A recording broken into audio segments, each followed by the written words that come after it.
Congratulations, coach, for the game.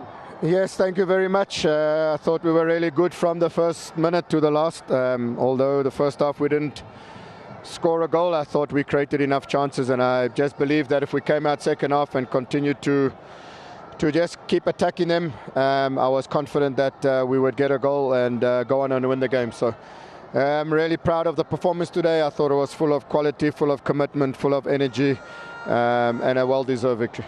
Good, coach. And now that Simba has reached the quarter-final of the CRDB Cup, what kind of the tests is this match for the team as they prepare for the upcoming games? Yeah, no, it was a good outing for us. As I said, really pleased with the way we played. Obviously, we have the 3 games here in Arusha, so we play here Wednesday again. So it was good for us to get a confidence type of game. Again, I thought second half we really took our goals really well and controlled and dominated the game. So hopefully come Wednesday we can put in a similar performance, because we need to get points in the league. And finally, what is your message to the Simba fans? Yes, once again, thank you for coming out in their numbers. We'll continue to fight for them and fight for the badge. And we just continue to ask them to keep coming and supporting us like they did today. Thank you so much, coach. Thank you. Naam coach, tuseme pole kwa matokeo, lakini tupe tathmini ya vile ambavyo umeutazama mchezo huu. Tulikuwa na dakika 45 nzuri kwenye upande wa defending, kwa sababu at least approach yetu imefanya vizuri dakika 45. Kisha mpira ni mchezo wa concentration. Nadhani tumetoka kwenye plani ama majukumu yale ama ubora wa Simba. So dakika 15 zikachange, dakika 15 za second half zikabadili kila kitu. Kwa hiyo unaweza kuona kwenye mechi tulikuwa timu ya pili, na hilo tulilikubali. Then kwenye hiyo first half tumefanya vizuri, tuliwapa hard time kwa sababu tulikuwa vizuri katika upande wa kudefend. Kipindi cha pili ndio hiyo concentration, tumerudi dakika 15 tukaruhusu hizo goli mbili za haraka. Goli la tatu linaua kila kitu, linaua morali ya kila kitu. Lakini naweza kusema kwamba tumeadhibiwa na timu ambayo ni nzuri. Simba ni moja timu nzuri. Tulikuwa na mtihani mkubwa sana kuvuka hapa.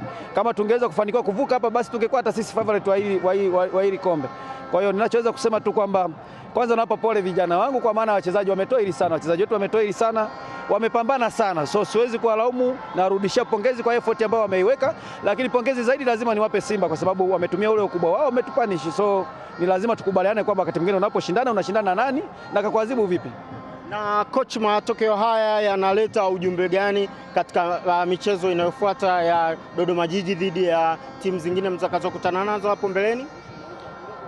Tunachoweza kusema kwamba tuna testi ambayo tumekutana nayo ya timu kubwa, moja hapa timu bora. So tuna focus yetu sasa inarejea kwenye ligi, kwa sababu hatutakuwa na tournament nyingine yoyote ile. Focus yetu itakuwa kwenye ligi, tuone tunawezaje kumalizia ligi, tutakuwa nafasi ya ngapi.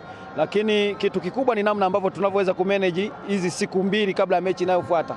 Na haya majeruhi ambayo yametokea kwenye kikosi chetu, tutajaribu kuangalia namna ambavyo tunaweza kurecover. Nakushukuru, kila laheri mnaporejea Dodoma. Asante. Naam, shukrani.